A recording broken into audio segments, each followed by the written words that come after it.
There's been a lot of debate in this committee about voter ID and about what sorts of ID states should be able to require.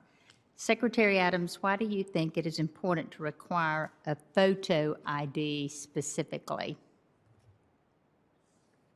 Well, I think we need the same degree of security in our elections that we need in any other respect in our lives, cashing a paycheck, entering a government building, getting on a plane, and so forth. I think that's entirely reasonable. It's also important, I think, that these laws be written in a humane way, that they ensure that people have a path to get a photo ID for free. We budgeted several $100,000 in our bill last year to make sure that people had access to photo IDs. And when we had our election, fortunately, we implemented this even in a pandemic and did not have the predicted disenfranchisement that folks thought we might have. So part of this is just for the obvious reason, but the other reason to do this is to have credibility when you're trying to do what I've tried to do, which is make voting easier also.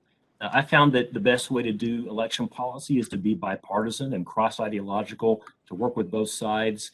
And then you give both sides something they're concerned about. Democrats tend to be very concerned about access, and rightly so.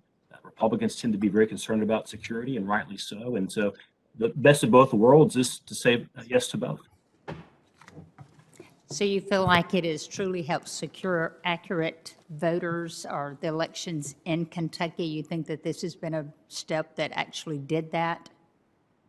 Yeah, it's not a magic wand, to be sure. There's other things that we've done that I think added security as well. The absentee ballot request and tracking portal, we use that to verify a voter's identity, but also to more efficiently ensure access to an absentee ballot and also help the voter track the ballot herself from the comfort of her home, see where it is in the system. That holds us accountable. It's appropriate. We banned ballot harvesting.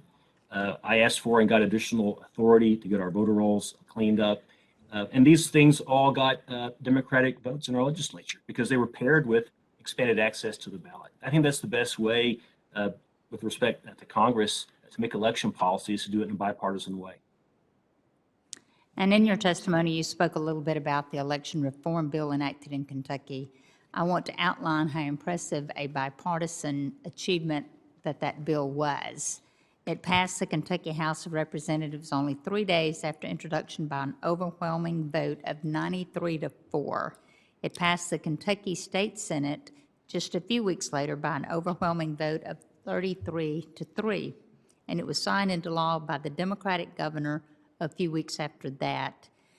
I'm just hopeful that we can capture some of that Kentucky spirit here in the U.S. Senate and to learn to pursue legislation that can bring us together and achieve overwhelming support, just as you did in Kentucky.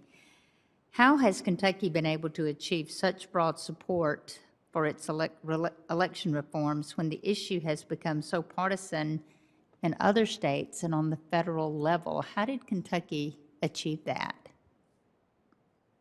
Well, some of it was the luck, I guess, of having to run an election in a pandemic.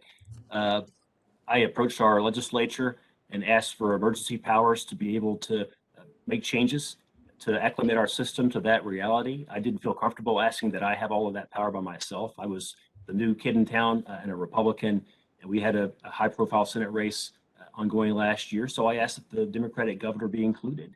I had seen what had happened in other states where there was partisan warfare between branches of government, between Democrats and Republicans in other states, and it led to election breakdowns. And I didn't want that to happen in our state.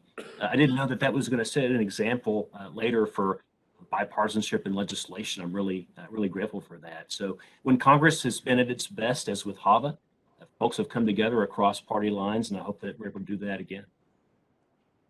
Thank you so much, and my time is out. Thank you, Mr. Chairman.